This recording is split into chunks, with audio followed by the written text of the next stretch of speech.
deploy other tactics? Correct. Like tear gas or smoke? Correct. And we have a little robot that we'll send in, and the robot has a camera on it. So we can run that in and then see, okay, maybe the subject's in the back bedroom.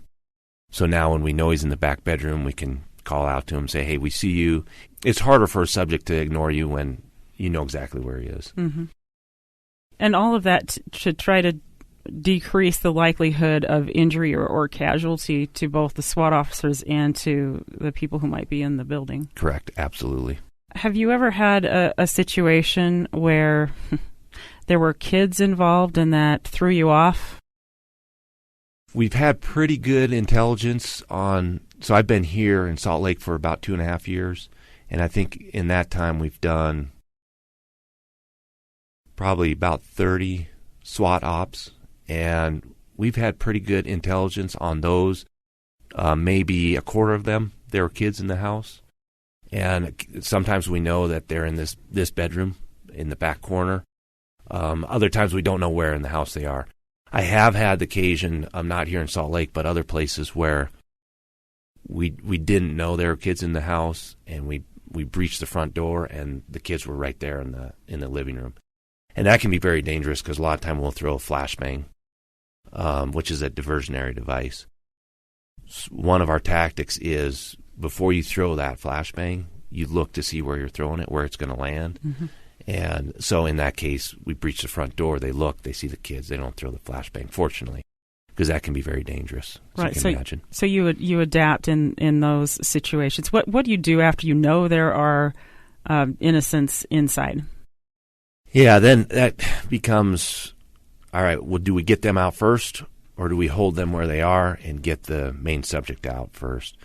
Just recently in Helena, we had that situation, and there are 2 kids, 6 and 3 in one bedroom.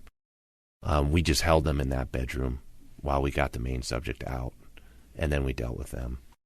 Okay, so you try to get the innocents out, so the kids or a spouse or somebody who may not be connected, you try to get them out. Correct. What if the suspect is holding them hostage? Yeah, so that complicates things dramatically, and that the risk level escalates substantially when it's a hostage situation. And in that instance, if we know that somebody might be prone to taking their girlfriend hostage, then rather than give them a ton of time to think about that and hold outside, then we might go back, revert to the older tactics where you run in, get in there, and get between the main subject and the potential hostage. So the protocol will change based on the situation? Correct. Okay. Absolutely. How often do you train? So we train 4 days a month, and most of the agents on the SWAT team are case agents first. So they're working violent crime, they're working white-collar crime, public corruption, cyber, a myriad of different, all the violations that the FBI works. They're doing that full-time, more or less, and then SWAT is an auxiliary duty. So I think you mentioned you did 30 cases in about 2 years. Is about 15, 20 about an average year for you? Yep, that seems to be about average, yeah. And are these all federal cases, or are you involved sometimes in local law enforcement cases? So all those were federal cases. We do assist locals if they need our assistance. So here in Salt Lake, we have an armored vehicle. Not all the police departments do. So on occasion, we will bring that vehicle to one of their SWAT operations and assist them with that. The larger municipalities, their SWAT teams are very capable.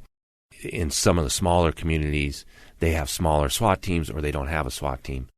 So in that case, if the FBI is working a case jointly with the locals, a lot of the time our SWAT team will go and assist. I'm going to put you on the spot here. Can you talk about your most memorable case? And I'm hoping that you can. If so, why was it the most memorable case? Sure. So one highlight of my career so far really has been a hostage rescue that we did down in Dothan, Alabama. And in this case, there was an elderly man. Well, I say elderly. He was 65, I think. And he had dug a bunker on his property, and he took a 6-year-old kid and took them hostage and held them down in that bunker for about a week. And he was holding that kid. He wanted to get a reporter down there and talk about what he saw as all the injustice in the world. Eventually, on the 6th day, the situation was kind of unraveling. We felt he was going to kill the kid, and so we launched a rescue attempt.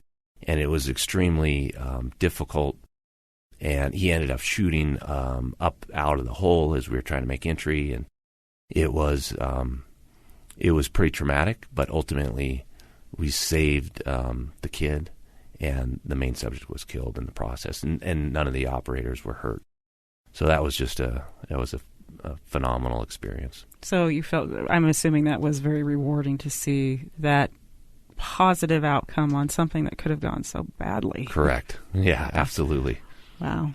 Absolutely. So you have, I assume, specialists on SWAT. So you have a sniper, probably. You have those who are versed in explosives, both for disarming and for flashbangs and that type of thing. Mm-hmm. Can you talk a little bit about the training that has to go into that? Is that also 4 days a month, or is it more specific than that? Sure. So you're correct. We've got a number of snipers. They have to do additional training to become snipers, and then sustainment training as well.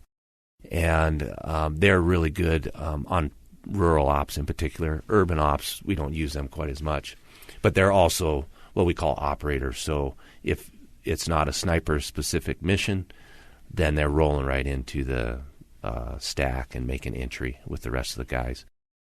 FBI also has special agent bomb techs. They've had that program for a long time.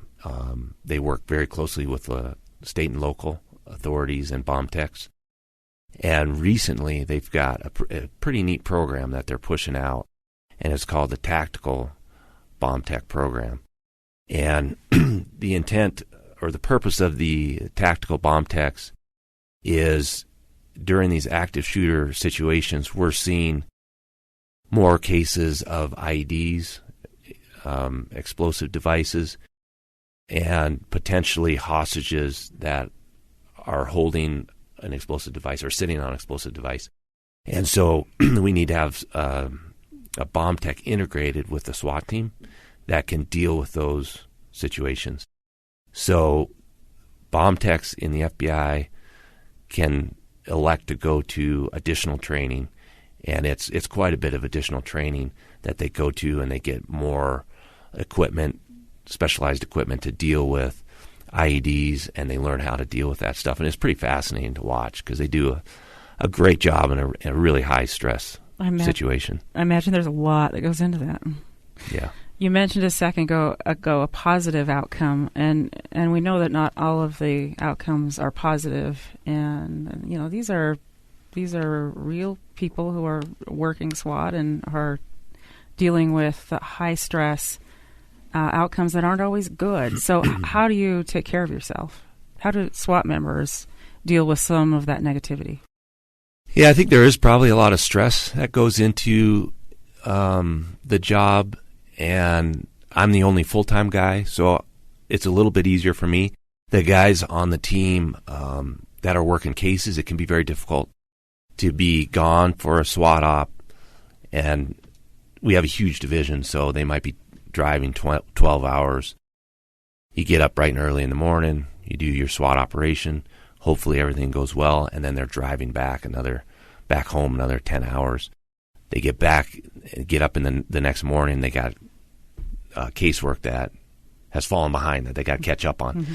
So it can be very difficult and very stressful, and they need the support of their supervisors to, and for the most part, the FBI is pretty good about realizing these guys are really wearing two hats and carrying carrying a big load. But the camaraderie helps, and every now and then we'll do some training, hike Angel's Landing at Mount Zion, something like that, and kind of some fun training. Team building. Exactly. With the SWAT team. If you had one or two things that you would like the general public to know about the men and women, I'm presuming, who work SWAT, what would you want people to know about you? I think that it's important for them to know we're trying to do this job as safely as possible.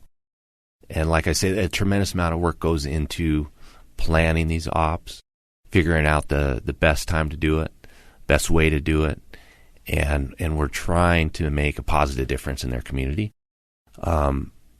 Sometimes we see that feedback from neighborhoods. Other times we don't.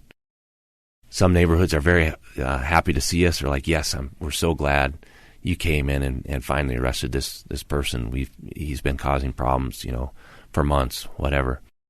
But it is important that the public understand we are trying to do it as safely as possible. And these guys work very hard to be at a skill level that enables them to do that safely. Do you sense a backlash among some communities with regards to concerns over police brutality? Is that rubbing off? That does worry me a little bit. There's two sides to every story, and a lot of the time, because somebody that might have been involved in a shooting, the police, they are under investigation. So the police department can't really reveal their side of the story because it's under investigation, because they're going to go to trial, that sort of thing. And so a lot of the time, the police officer is denigrated in the media or on social media because that's the only side of the story that's out there. Now, I'm not saying all the police shootings are justified.